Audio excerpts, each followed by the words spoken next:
Y'all, what's poppin'? It's your boy JP. I got another video for y'all today.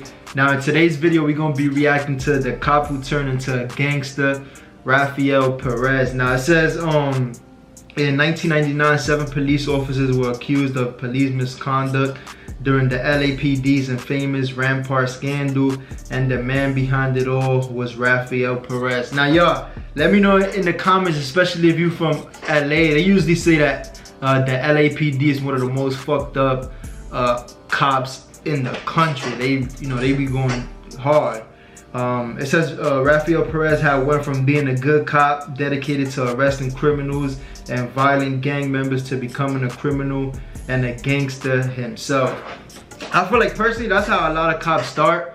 They want to get into the job and do good for the community and be the good cop. But I feel like it's probably a small percentage that's corrupt, but when they do get in and they see the freedom that they got out there and the things that they could get away with. I mean, especially in '99, so he probably was a cop in the 90s, probably in the 80s, somewhere around that time too. Crack era, there was no cameras. He probably could get away with all type of crazy stuff, and that's probably what led him to that. But we're gonna jump straight into the video. If it's your first time tuning into the channel, don't forget to like, comment, and subscribe. Let me know what you think about the video in the comments, and yeah, let's check it out. 1.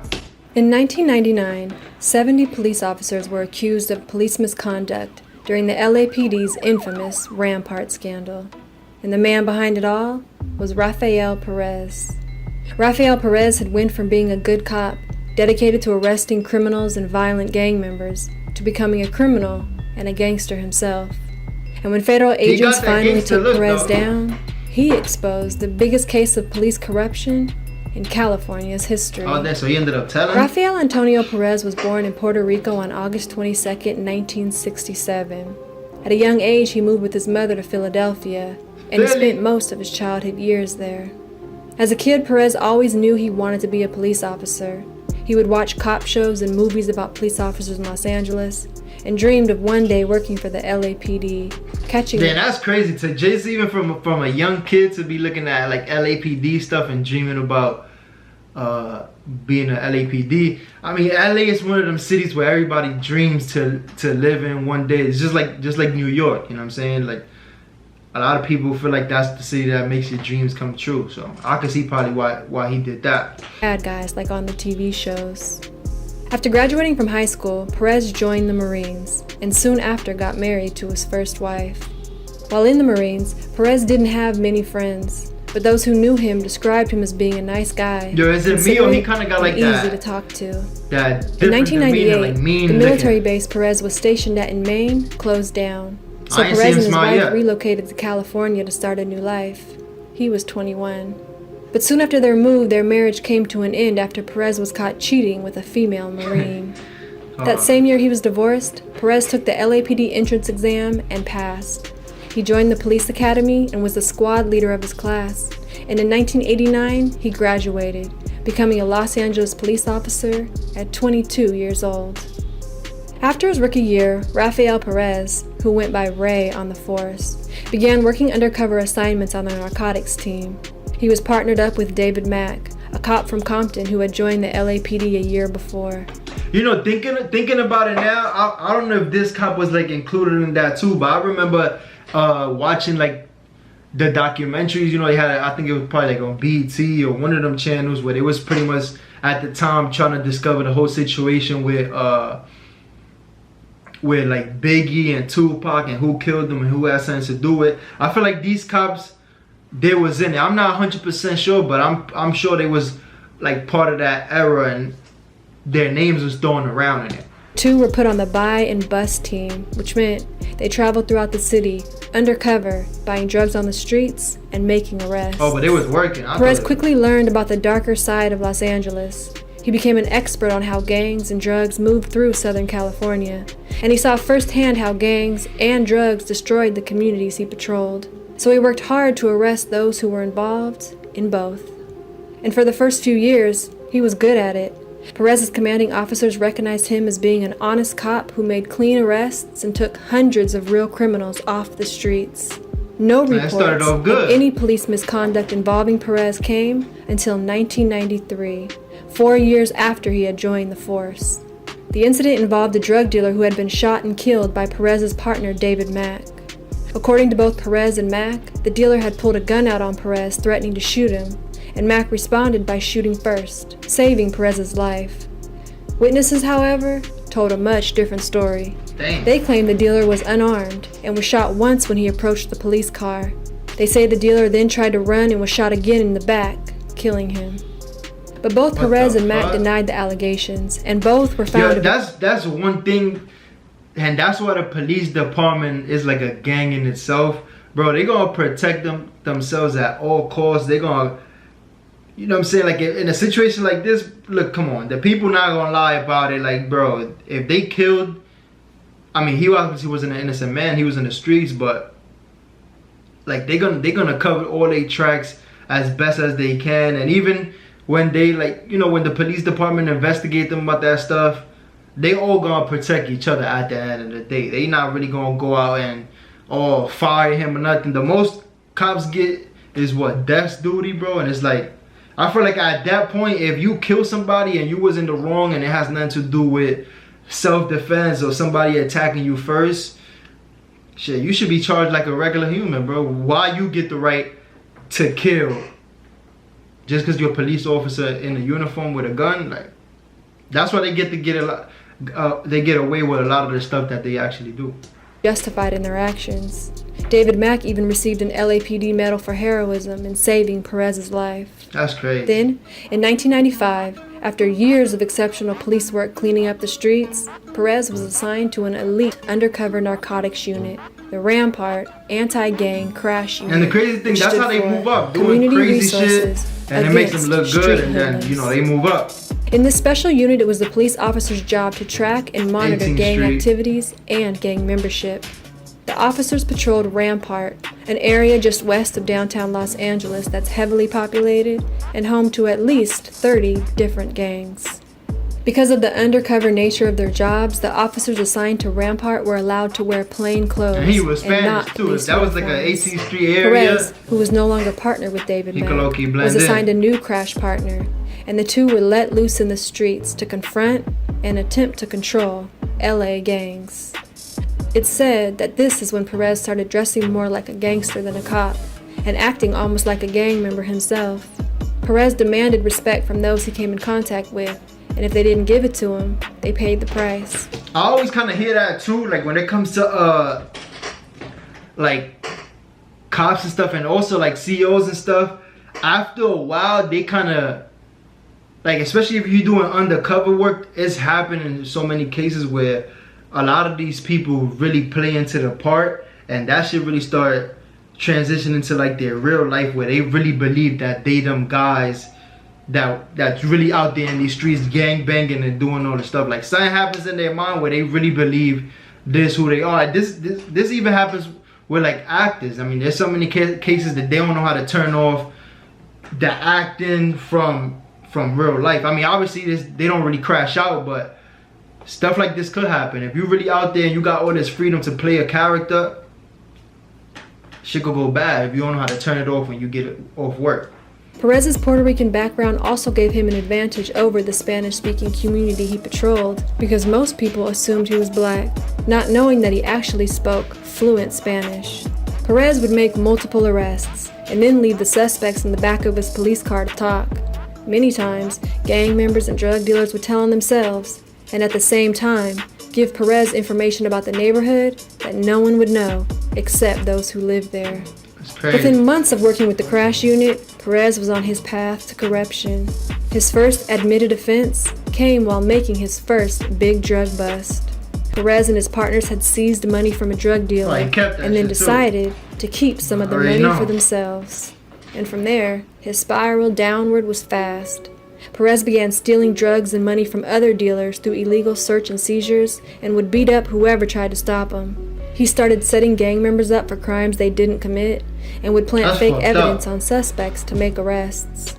2 gang members Perez planted weapons on were arrested and sent to jail for 1 and 3 years, even after they told the courts they were being set up.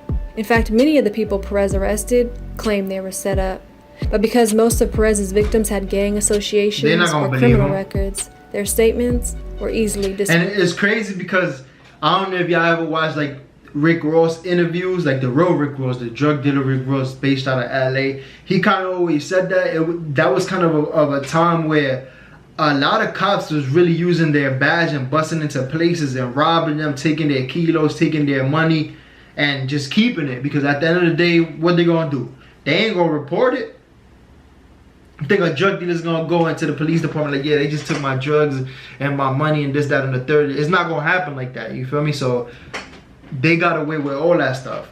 You know what I'm saying? Like, they not gonna shoot a cop, they're not gonna kill a cop, because they know what's gonna come behind that. So it's like you got a free pass to do whatever you want. You got a gun on you.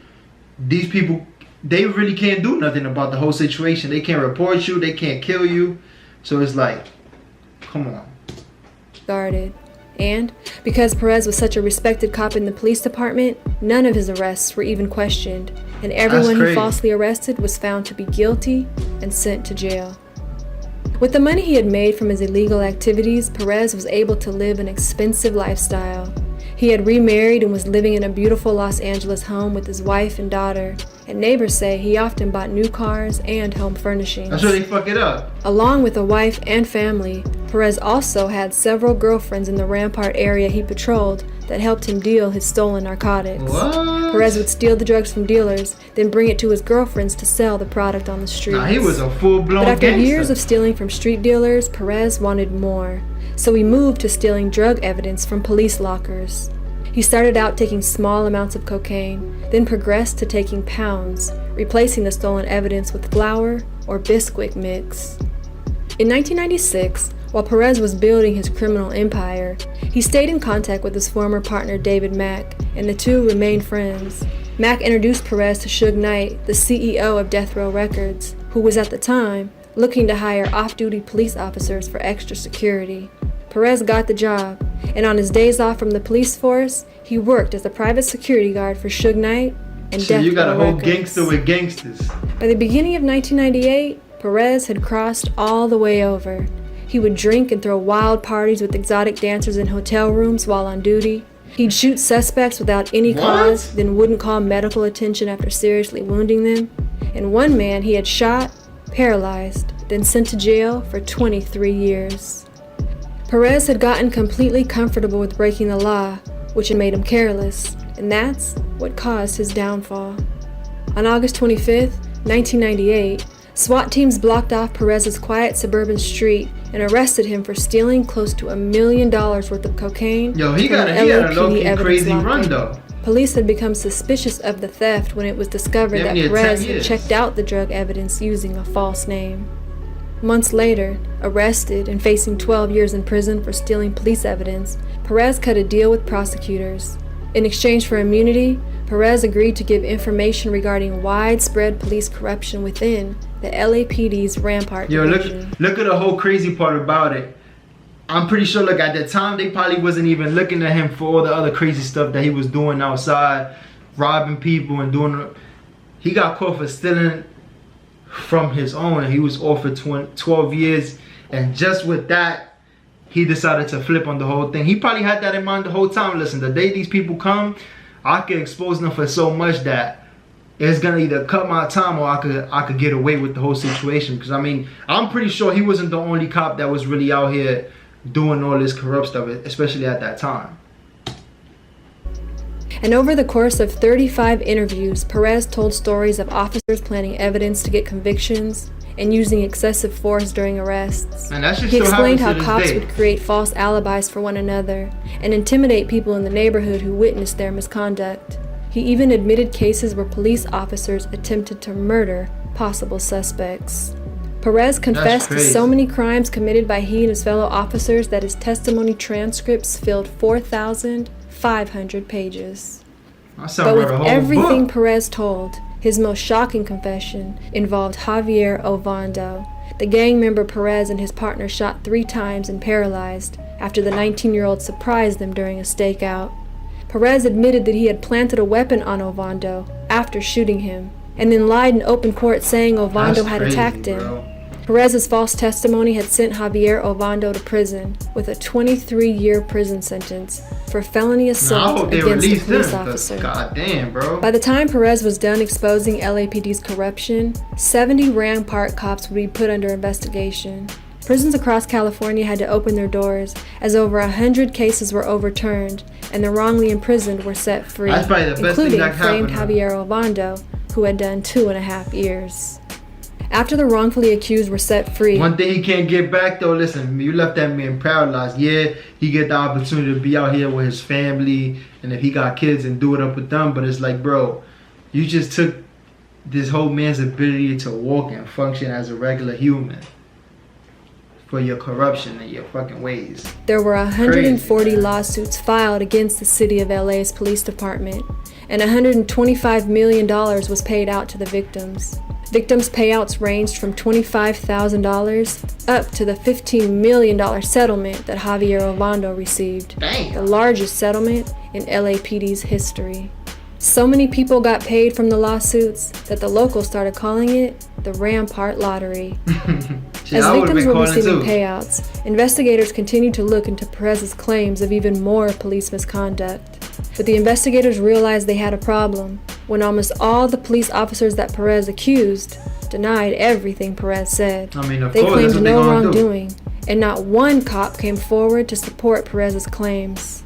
Officers in Perez's department called him a liar. They said he was making up stories and targeting cops he didn't like just to save himself. And many of the officers accused fought the accusations against them in court and won.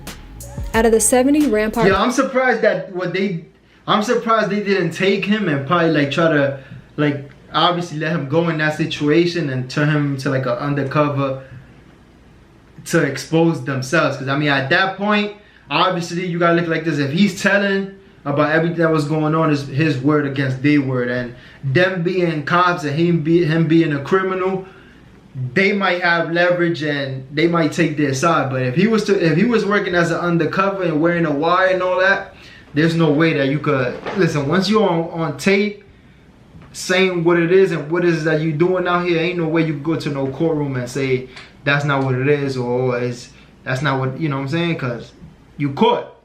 These officers Perez put under suspicion. 9 of them were prosecuted and 24 were fired or quit.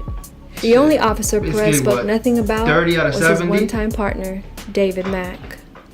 Soon after Perez's confession, the entire crash task force was dismantled, and all gang officers from then on were required to wear police uniforms. The U.S. government also stepped in, meaning the Department of Justice would supervise and monitor all Los Angeles police activity for 5 years. At trial, prosecutors accused Perez of being associated with an LA Blood gang and said he had become a rogue cop who decided to take the law into his own hands. Perez admitted that he was a cop who had turned bad, but said that while he was committing the crimes, it hadn't occurred to him that he was destroying lives. Perez explained that he thought because he was taking gang members and drug dealers off the streets, that the ends justified the means. And then he apologized. There is no justification for my misdeeds, either on or off duty. Look how proper you are. And I'll tell you with every inch of my heart and soul that I am truly, truly sorry. In 2001, at the age of 33, Perez was released from prison after serving 3 years of his 5-year sentence for stealing from a police evidence locker. What happened to that same year, Perez pleaded guilty to the shooting of Javier Ovando and was sentenced to 5 years in federal prison. After serving 2, he was released and put on parole. Because of his testimony exposing the corruption within the LAPD's Rampart Division, Perez received full immunity for all other crimes he'd committed while being a police officer.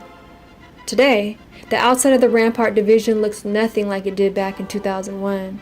The police station is moved into a new building, and they claim to have undergone a complete transformation, both inside and out.